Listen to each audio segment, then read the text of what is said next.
Okay, चलो listen carefully करेंगे, carefully listen करेंगे सब लोग। इससे पेपर में एक क्वेश्चन आना है, ना एक से कम ना एक से ज्यादा, है ना। पुलिस के पेपर में, स्टेट एग्जाम में, रेलवे में ज्यादा पूछा जाता है। सबसे पहला केस, व्हेन ट्रेन पासिस ए पोल और स्टेशनरी मैन, जब एक ट्रेन किसी खंबे को या स्थिर व्यक्ति को पार करती है। ध्यान सुनिएगा, जब एक ट्रेन किसी पोल, पोल मतलब खंबा, जब एक ट्रेन किसी खंबे को या स्थिर व्यक्ति को पार करती है। अब ध्यान सुनिएगा मेरे दोस्तों, जैसे एक ट्रेन दिखाई दे रही है, ट्रेन बनाया आपके लिए, ट्रेन की लंबाई है एल, ट्रेन चल रही है, इसकी स्पीड से आदमी है, ये क्या है आदमी। तो एक ट्रेन की लंबाई के मुकाबले में आदमी की लंबाई कितनी है, जीरो। आदमी मान लो बिजली का कोई खंबा, मान लो बिजली का कोई खंबा। तो जब भी कोई ट्रेन किसी आदमी को पार करती है, किसी खंबे को पार करती है, तो ट्रेन को कितनी डिस्टेंस कवर करनी पड़ेगी।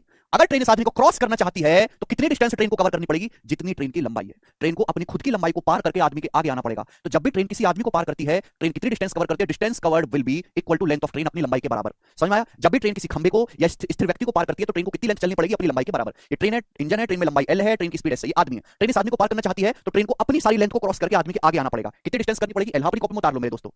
तो कितना टाइम लगेगा क्रॉसिंग टाइम आदमी को पार करने में, टाइम बराबर आएगा ट्रेन की लंबाई एल बटे ट्रेन की स्पीड एस, टाइम बराबर एल बटे एस। समझ में आया। आप बोलोगे जी बिल्कुल सही, ठीक है भाई। तो ट्रेन को आदमी को क्रॉस करने में कितना समय लगेगा, क्रॉसिंग टाइम बराबर लेंथ ऑफ ट्रेन बटे स्पीड ऑफ ट्रेन। पहला कंसेप्ट। दूसरा कंसेप्ट आपको समझना है, when train passes A bridge और प्लेटफॉर्म, जब एक रेलगाड़ी किसी पुल को या प्लेटफॉर्म को क्रॉस करती है। लिख लो, लिख लो, जब रेलगाड़ी जब रेलगाड़ी किसी प्लेटफॉर्म या ब्रिज को क्रॉस करती है। लिख लो अपने आप, जब रेलगाड़ी किसी प्लेटफॉर्म या ब्रिज को क्रॉस करती है, जैसे भाई रेलगाड़ी है। अब देखो रेलगाड़ी की लंबाई है एलटी, ये ब्रिज है, एक प्लेटफॉर्म है, एक पुल है। ब्रिज पुल प्लेटफॉर्म एक ही बात है, ठीक है ना। इस प्लेटफॉर्म की लंबाई है एलपी, ट्रेन की लंबाई है एलटी। देखो ट्रेन की स्पीड है एस, अब प्लेटफॉर्म तो चलेगा नहीं, प्लेटफॉर्म तो स्टेशन पे बन गया, प्लेटफॉर्म तो चलेगा नहीं, ये ट्रेन ही चलेगी। आप मुझे बताओ इस ट्रेन को, इस प्लेटफॉर्म को पार करने में कितना समय लगेगा। टी मतलब क्रॉसिंग टाइम, कितना टाइम लगेगा, जवाब दो, जल्दी से जवाब दो, कितना टाइम लगेगा। तो अगर इस ट्रेन को इस प्लेटफॉर्म को क्रॉस करना है तो कितनी डिस्टेंस कवर करनी पड़ेगी, जवाब दीजिएगा मेरे दोस्तों। ट्रेन को यहां से, ट्रेन को ये सारी लंबाई क्रॉस करके, ये सारी लंबाई खुद की लंबाई प्लस प्लेटफॉर्म की लंबाई, ये सारी लंबाई क्रॉस करके ट्रेन को यहां पे आना पड़ेगा, तभी तो प्लेटफॉर्म क्रॉस करे होगा। तो ट्रेन को कितनी लेंथ क्रॉस करनी पड़ेगी, distance covered will be equal to the length of train plus bridge. समझ में आया। तो जब भी ट्रेन किसी प्लेटफॉर्म, अरे बेसिक ही तो भाई, और कौन सा बेसिक बताऊं अमित, ये तो बेसिक है। क्या समझ नहीं आया मुझे बताओ, ये समझ नहीं आया। इतना सब कुछ क्लियर क्लियर लिखा हुआ है भाई। और एक घंटे तक तो मैं बता नहीं सकता इस बात को, 5 मिनट में, 5 मिनट में समझ गए तो ठीक है, वरना डूब जाओ कहीं, हाथ धोती है किसी चीज की। भाई ये ट्रेन है, ट्रेन की लंबाई है एलटी, ये प्लेटफॉर्म है या ब्रिज है या कोई पुल है, इसके मैंने मान लिया एलपी। ट्रेन चल रही है एस की स्पीड से, ठीक है ना। तो आप मुझे बताओ इस ट्रेन को इस प्लेटफॉर्म को पार करने में कितना समय लगेगा। अब समय बराबर होता है डिस्टेंस बटे स्पीड। समझ में आया, डिस्टेंस बटे स्पीड। तो अगर ट्रेन को इस प्लेटफॉर्म को पार करना है तो कितनी डिस्टेंस जानी पड़ेगी। भाई ट्रेन को अगर प्लेटफॉर्म को पार करना है तो ट्रेन को ये लेंथ क्रॉस करनी पड़ेगी, यानी कि अपनी खुद की लंबाई क्रॉस करनी है, प्लस ब्रिज की लंबाई क्रॉस करनी है, और ट्रेन को सारी लेंथ क्रॉस करके यहां आना है। समझ में आया ना। तो ट्रेन को अगर ब्रिज क्रॉस करना है तो यहां से यहां तक डिस्टेंस चलनी पड़ेगी। तो कितनी डिस्टेंस कवर करनी पड़ेगी, ट्रेन की लंबाई प्लस प्लेटफॉर्म की लंबाई। समझ में आया। बट भाई प्लेटफॉर्म तो चलेगा नहीं, ट्रेन ही चलेगी, और किसी स्पीड से, एस की स्पीड से। तो कितना समय लगेगा, टाइम बराबर length of train plus length of platform upon speed, train की स्पीड एस, ठीक है ना। यानी कि जब भी ट्रेन किसी प्लेटफॉर्म को पार करेगी तो कितनी डिस्टेंस चलनी पड़ेगी, ट्रेन की लंबाई प्लस प्लेटफॉर्म की लंबाई, किस स्पीड से, एस की स्पीड से। समझ में आ गया। आप बोलोगे हाँ जी सर, हाँ जी। अब बताओ डाउट, कोई डाउट नहीं, आगे चलो। नेक्स्ट कंसेप्ट ध्यान से समझिएगा मेरे प्यारे भाई, सभी लोग ध्यान से समझिएगा, ध्यान से। When train passes another train in opposite direction, जब एक ट्रेन दूसरी ट्रेन को अपोजिट डायरेक्शन में पार करती है, जब एक ट्रेन दूसरी ट्रेन को विपरीत दिशा में पार करती है। केस नंबर 3, केस नंबर 3, जिसको समझ में आ रहा बहुत अच्छी बात है, जिसको नहीं आ रहा वो रट लो, है ना, वो लायक नहीं समझने के। जब एक ट्रेन दूसरी रेलगाड़ी को विपरीत दिशा में पार करती है ना, इंग्लिश में लिखा हुआ, मैं हिंदी में बोल रहा हूं। जब एक रेलगाड़ी दूसरी रेलगाड़ी को अपोजिट डायरेक्शन में पार करती है। भाई एक रेलगाड़ी है, इस रेलगाड़ी की स्पीड है S1, रेलगाड़ी की लंबाई है L1। ये दूसरी रेलगाड़ी है, इसकी लंबाई है L2, ये अपोजिट डायरेक्शन में आ रही है, इसके S2। तो ये दोनों रेलगाड़ी है मेरे प्यारे भाई, ध्यान सुनिएगा। दोनों रेलगाड़ी, इसकी लंबाई L1 है, इसकी लंबाई L2 है, दोनों एक दूसरे के अपोजिट डायरेक्शन में जा रही हैं S1 और S2 की स्पीड से। तो दोनों को एक दूसरे को क्रॉस करने में कितना टाइम लगेगा, दोनों ट्रेन को एक दूसरे क्रॉस करने में कितना टाइम लगेगा। हर कोई जानता है कि टाइम बराबर होता है डिस्टेंस बटे, यहां पर दो ऑब्जेक्ट चल रहे हैं तो डिस्टेंस बटे रिलेटिव स्पीड हो जाएगा। ध्यान रखिएगा, जब भी दो ट्रेन एक दूसरे को क्रॉस करेंगी तो उन्हें कितनी डिस्टेंस चलनी पड़ेगी, दोनों की लंबाइयों का सम, दोनों की लंबाइयों का सम L1 प्लस L2। अभी दो ट्रेन मेरे दोस्तों यहां पर है, ये दो ट्रेन है, एक ट्रेन ये रही, दूसरी ट्रेन ये रही, दोनों ट्रेन एक दूसरे की ओर चल रही हैं। अगर ये एक दूसरे क्रॉस करना चाहती तो कितनी लेंथ चलनी पड़ेगी। भाई ट्रेन को पार करके यहां पे आ जाना है, दूसरी ट्रेन को पार करके यहां पे आ जाना है, तो दोनों की लंबाई का सम चलनी पड़ेगी ना, है भाई। ये पहली ट्रेन है, दूसरी ट्रेन है मेरे दोस्तों, तो पहली ट्रेन को तो मेरे प्यारे भाई पार करना है, पहली ट्रेन को यहां पर पहुंच जाना है, दूसरी ट्रेन को यहां पर पहुंच जाना है, तभी तो पार हो पाएगा। क्लियर है। आप बोलोगे हाँ सर, तो कितनी डिस्टेंस चलनी पड़ेगी, L1 प्लस L2। ठीक है भाई, पीडीएफ नहीं दूंगा आपको, अपनी कॉपी में नोट्स बताना है, बनाना है। तो जब भी ट्रेन एक दूसरे को पार करेंगी कितनी डिस्टेंस चलनी पड़ेगी, दोनों की लंबाइयों का सम L1 प्लस L2। चूंकि दोनों ट्रेन अपोजिट डायरेक्शन में है तो रिलेटिव स्पीड लगेगी S1 प्लस S2, क्योंकि दोनों ही ट्रेन चल रही है, relative speed S1 plus S2। बहुत इंपॉर्टेंट कंसेप्ट है, टाइम बराबर L1 plus L2 upon S1 plus S2। Next concept, when train passes another train in same direction, जब एक रेलगाड़ी समान दिशा में चलती हुई दूसरी रेलगाड़ी को क्रॉस करती है। समझ में आया भाई। ये एक रेलगाड़ी है, इसकी लंबाई है L1, ये दूसरी रेलगाड़ी है जिसकी लंबाई है L2। ये चल रही है S1 की स्पीड से, दूसरी रेलगाड़ी उसके आगे है S2 की स्पीड से। ये रेलगाड़ी स्लो है, ये वाली फास्ट है, तभी तो क्रॉस कर पाएगी। ऐसा थोड़ा कि पहली रेलगाड़ी फास्ट चल रही है, स्लो चल रही तो क्रॉस कर लेगी, तब तो क्रॉस कर ही नहीं पाएगी। यानी कि S1, ये ट्रेन इस ट्रेन को तभी क्रॉस कर पाएगी जब इसकी स्पीड ज्यादा हो, S1 जो है S2 से ज्यादा हो। आप बोलोगे हाँ जी सर बिल्कुल सही, कोई परेशानी नहीं है। तो बच्चों प्यार से समझने की कोशिश करना, बड़ा प्यारा ये कंसेप्ट बनता है। तो भाई इस ट्रेन की लंबाई है L1, इस ट्रेन की लंबाई L2, ये ट्रेन चल रही है S1 की स्पीड से, ये चल रही है S2 की स्पीड से। पहली वाली ट्रेन की स्पीड ज्यादा है, ये S1 फास्ट ट्रेन है, ये फास्ट है मेरे दोस्तों, दूसरी वाली स्लो है। तो आप बताओ एक दूसरे को पार करने में सेम डायरेक्शन में कितना समय लगेगा? जब भी दो ट्रेन एक दूसरे को पार करती हैं तो कितनी डिस्टेंस चलनी पड़ेगी? दोनों की लंबाइयों का सम। अगर इस ट्रेन को पार करके पहली ट्रेन को इस वाली ट्रेन को पार करके आगे निकलना है तो खुद की लेंथ भी क्रॉस करनी पड़ेगी प्लस दूसरी ट्रेन की लंबाई भी क्रॉस करनी पड़ेगी, तभी आगे निकल पाएगी। खुद सोचो, अगर इस वाली ट्रेन को इस ट्रेन को पार करके आगे निकलना है तो पहले खुद की लेंथ क्रॉस करे या इसके बराबर में आए, फिर इसको क्रॉस करे और यहां पे आए, तो कितनी डिस्टेंस कवर करनी पड़ेगी? L1 plus L2। आप बोलोगे हाँ जी सर, बटे रिलेटिव स्पीड। अब यहां पे डायरेक्शन सेम है, सेम डायरेक्शन में रिलेटिव स्पीड बढ़ा दिया हूं। 85 सवाल रिलेटिव स्पीड पे करवाए हैं, 85 सवाल के बावजूद भी ना समझ में आयो तो माथे पे गधे का टैटू बनवा लो, समाज के लोगों को तुम्हारे पे पहचानने में आसानी होगी। ठीक है भाई, तो टाइम कितना लगेगा एक दूसरे क्रॉस करने में? L1 प्लस L2 बटे रिलेटिव स्पीड। सेम डायरेक्शन में रिलेटिव स्पीड कितना आएगा? S1 minus S2। ठीक है जी, आप बोलोगे हाँ जी सर। तो कंसेप्ट में कुछ भी नहीं है, अपोजिट डायरेक्शन में S1 प्लस S2 और सेम डायरेक्शन में S1 माइनस S2। ये ध्यान रखिएगा कि जब भी दो ट्रेन एक दूसरे को क्रॉस करती हैं, चाहे सेम डायरेक्शन में हो चाहे अपोजिट डायरेक्शन में हो, कितनी डिस्टेंस कवर करनी पड़ेगी? दोनों की लंबाइयों का सम, L1 प्लस L2। क्लियर? यहां तक किसी बच्चे को कोई समस्या? जब भी दो ट्रेन एक दूसरे को क्रॉस करेंगी, चाहे वो सेम डायरेक्शन में क्रॉस करें चाहे वो अपोजिट डायरेक्शन में क्रॉस करें, कितनी डिस्टेंस चलनी पड़ेगी? दोनों की लंबाइयों का सम, L1 प्लस L2। क्योंकि दोनों ट्रेन यहां पे चल रही है तो स्पीड ना लेकर रिलेटिव स्पीड लेना पड़ेगा। अपोजिट डायरेक्शन में है तो relative speed S1 plus S2, same direction में है तो relative speed S1 minus S2। बस, और कुछ नहीं है इसमें, तो कोई डाउट का सवाल ही पैदा नहीं होता। ये सारे ही कंसेप्ट मैथ्स कंसेप्ट की बुक में लिखे हुए हैं। ठीक है जी, चलिए बच्चों आगे चलते हैं। एक केस रह गया है, 5वां नंबर केस, 5वां। When a train when a train when a train pass is a moving person.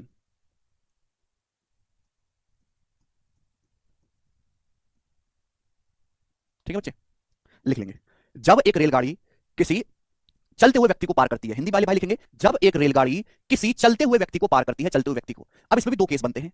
पहला केस बनेगा सेम डायरेक्शन में, दूसरा केस बनेगा यहां पर अपोजिट डायरेक्शन में। देखो यहां पर भी ट्रेन आदमी को ही पार कर रही है, लेकिन आदमी स्टेशनरी नहीं, आदमी स्थिर नहीं, आदमी चल रहा है। ठीक है ना? तो जब एक ट्रेन किसी चलते हुए व्यक्ति को पार करती है सेम डायरेक्शन में और अपोजिट डायरेक्शन में, तो कितना समय लगेगा? जैसे प्यारे भाई आपके पास ये एक ट्रेन है, ये दोस्त एक ट्रेन है, इस ट्रेन की लंबाई है L, और ये ट्रेन चल रही है S1 की स्पीड से, S1 की स्पीड से। आप बोलोगे हाँ जी सर बिल्कुल से। ट्रेन की लेंथ कितनी है? L है।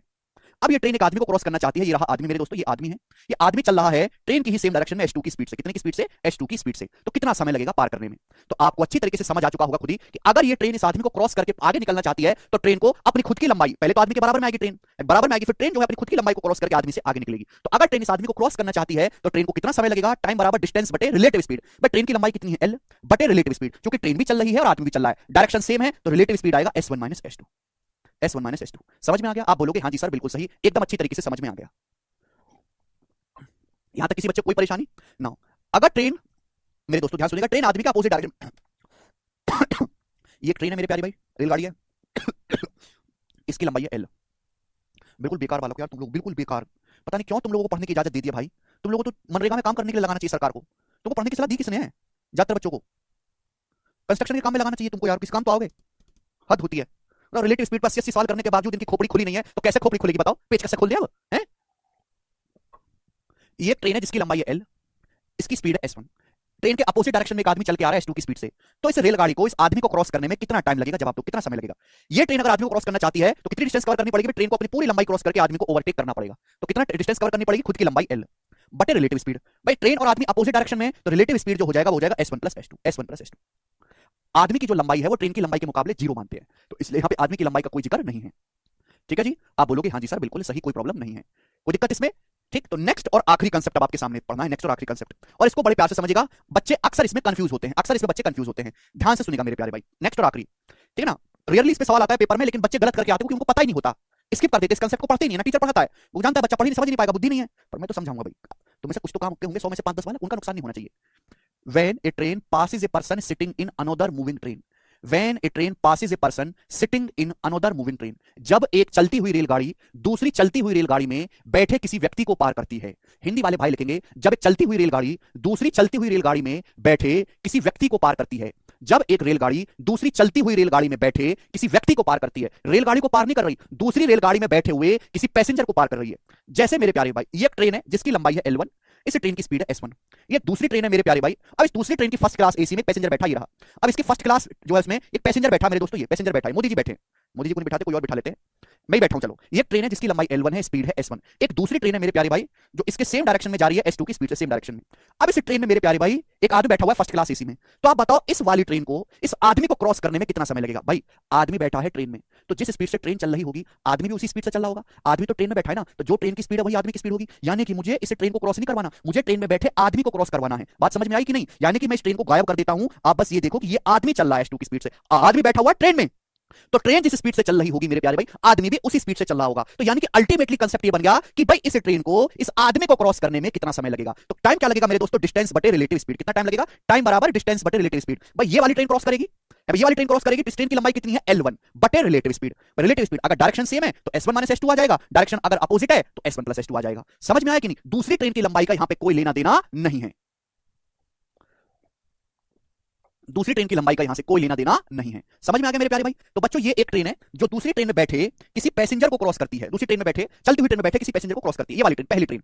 तो इस ट्रेन को क्रॉस करना है, इसकी लंबाई है L1, स्पीड S1। दूसरी ट्रेन जो चल रही है वो S2 की स्पीड से चल रही है, इसमें आदमी बैठा है, इस आदमी को क्रॉस करने में कितना समय लगेगा? दूसरी ट्रेन को क्रॉस नहीं करना है, दूसरी ट्रेन में बैठी किसी सवारी को क्रॉस करना है। तो ये जो ट्रेन जिस स्पीड से चली S2 की स्पीड से, आदमी भी उसी स्पीड से चल रहा होगा कि नहीं? तो यानी कि इस ट्रेन को तो हटाओ, बोलो, यानी कि कंसेप्ट ये बन गया कि नहीं कि ये ट्रेन L1 लंबाई की S1 की स्पीड से चल रही है, इस आदमी को पार करने में कितना समय लेगी? टाइम बराबर डिस्टेंस ऑफ पहली ट्रेन बटे रिलेटिव स्पीड। खत्म। ठीक है जी? यानी कि मेरे दोस्तों ये वाला कंसेप्ट और ये वाला कंसेप्ट छठा सेम है, बस लिखने का तरीका बदल जाएगा, लिखने का तरीका बदल जाएगा। समझ में आया? तो ये सारे कंसेप्ट थे। जब भी दो ट्रेन एक दूसरे क्रॉस करती है तो कितनी लेंथ चलनी पड़ेगी? दोनों की लंबाइयों का सम। अच्छी तरीके से मैंने आपको समझा दिया। जब एक ट्रेन किसी प्लेटफॉर्म को क्रॉस करेगी तो कितनी डिस्टेंस चलनी पड़ेगी? खुद की लंबाई प्लस प्लेटफॉर्म की लंबाई। जब भी कोई ट्रेन पोल को पार करेगी तो एस स्पीड से, खुद की स्पीड से पार करेगी, और कितनी डिस्टेंस चलेगी? अपनी खुद की डिस्टेंस। चलो बच्चों अब सवाल शुरू करते हैं। सवाल नंबर है 1 आपके सामने, बताओ बच्चों सवाल। ठीक है, करेंगे, जल्दी से करेंगे, करें, सॉल्व करो भाई।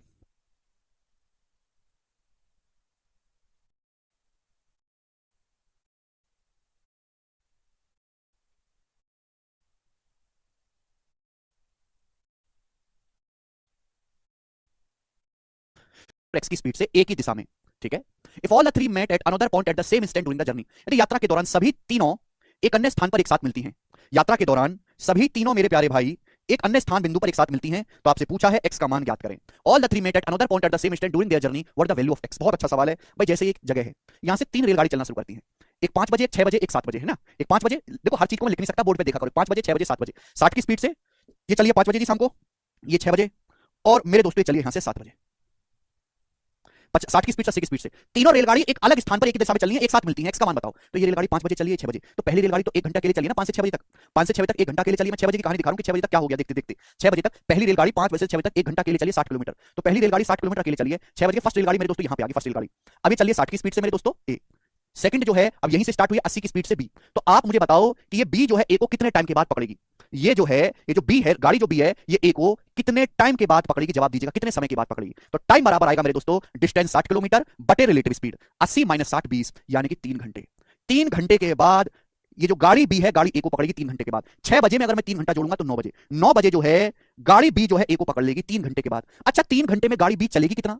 गाड़ी बी की स्पीड 80 है, तो 3 घंटे में गाड़ी बी चली जाएगी 240 किलोमीटर। भाई गाड़ी बी की स्पीड 80 है, 3 घंटे बाद गाड़ी बी ए को पकड़ लेती है, तो 3 घंटे में गाड़ी बी कितना चलेगी? 240 किलोमीटर। ये सब भूल जाओ। यानी कि स्टार्टिंग पॉइंट से 240 किलोमीटर के बाद गाड़ी बी जो है ए को पकड़ लेती है, गाड़ी बी ए को पकड़ लेती है, और कितने बजे पकड़ती है? 9 बजे पकड़ती है, 9 बजे। पूछा कहा, सवाल में कहा कि सभी तीनों गाड़ी एक अदर स्थान पर एक साथ मिलती है। भाई अगर ये दोनों गाड़ी बी और ए मिल चुकी हैं, आगे तो इनके मिलने का कोई स्कोप नहीं है, तो तीसरी गाड़ी भी यही मिलनी चाहिए। यानी कि तीसरी गाड़ी चलना शुरू करी थी 7 बजे, तीसरी गाड़ी चलना शुरू करी थी 7 बजे, और 9 बजे यहां पर पहुंची है, 9 बजे तीसरी गाड़ी, 9 बजे 7 बजे चलना शुरू किया तीसरी गाड़ी, और 9 बजे यहां पर पहुंची है, यानी कि 2 घंटे में, 2 घंटे में। तो गाड़ी सी ने 240 किलोमीटर की दूरी तय करी होगी 2 घंटे में, तो गाड़ी सी की स्पीड कितनी होगी? 120 किलोमीटर पर आवर। गाड़ी सी की